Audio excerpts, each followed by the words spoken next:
दोस्तों, स्वागत है आपका हमारे YouTube चैनल सबसे अनोखा सेंटर में। हम लोग अध्याय 4 की प्रश्नावली 4.3 को हल कर रहे थे और इस वीडियो में हम लोग प्रश्न 1 का चौथा पॉइंट हल करेंगे। ठीक है, चौथा पॉइंट हल करेंगे। ये अपन को द्विघात समीकरण दिया गया है चौथे पॉइंट के अंदर।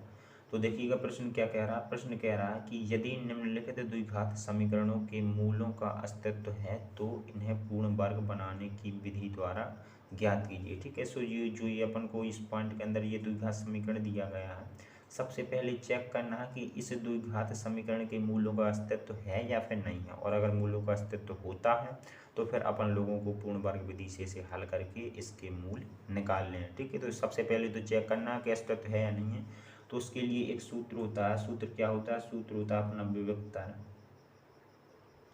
विभक्तर डी बराबर सूत्र होता है। विभक्तर को क्या कहते हैं? डी कहते हैं। तो डी बराबर सूत्र होता है b² माइनस 4ac।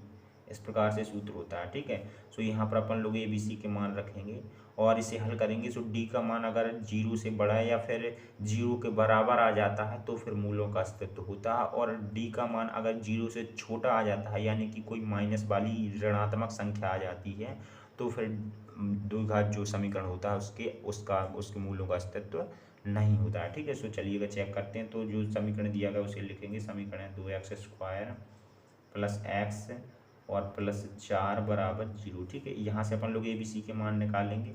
तो इसकी तुलना ax² प्लस bx और प्लस c बराबर 0 से कर देंगे। यहाँ पर लिख देंगे तुलना करने पर, और देखेंगे कि यहाँ पर a आ रहा है और यहाँ पर a की जगह पे 2 आ रहा है, तो a बराबर निकल के आ जाएगा 2। इसी प्रकार से b बराबर कितना निकल के आ जाएगा 1। चूंकि कोई संख्या नहीं आ रही है तो यहाँ पर अपन लोग 1 मान लेते हैं। ठीक है, अब c बराबर कितना निकल के आ जाएगा? c बराबर निकल के आ जाएगा 4। इस तरीके से abc के मान अपन लोगों ने निकाल लिए। अब अपन लोग यहाँ पर रख देंगे। तो सूत्र है d बराबर b² माइनस 4ac। इस प्रकार से यहाँ पर अपन लोग मान रखेंगे।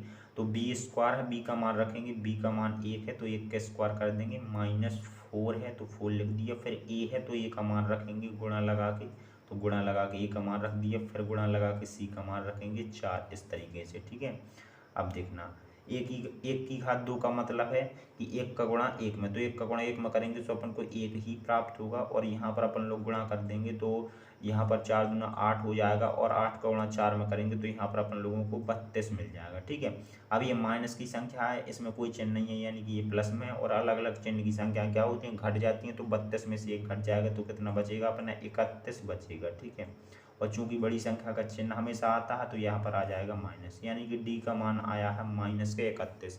और अभी अभी हमने आपको जस्ट बताया कि अगर डी का मान 0 से छोटा आ जाता है अर्थात कोई ऋणात्मक संख्या आ जाती है, जैसे कि यहाँ पर माइनस 31 आया है, तो मूलों का अस्तित्व नहीं होता है। ठीक है ना, तो यहाँ पर अपन लोग क्या लिख देंगे? यहाँ पर लिख देंगे चूंकि जो डी का मान है, डी का मान 0 से छोटा है 0 से। जो भी ऋणात्मक संख्या होती है, ऋणात्मक संख्या हमेशा 0 से छोटी होती है। ठीक है, सो यहाँ पर डी का मान हम लोगों ने लिख दिया कि छोटा है 0 से। सो यहाँ पर लिख देंगे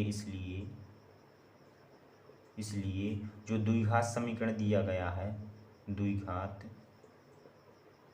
समीकरण के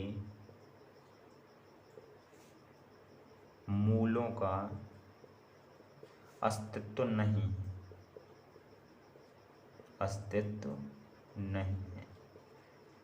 अस्तित्व केवल तब होता है जब डी का मान 0 से बड़ा आए, यानी कि कोई धनात्मक संख्या आए या फिर स्वयं 0 ही आ जाए। ठीक है, तो अस्तित्व बनता है। तो इस प्रकार से अपने प्रश्न 1 का चौथा पॉइंट कंप्लीट होता है। चलिए मिलते हैं अगली वीडियो में। धन्यवाद।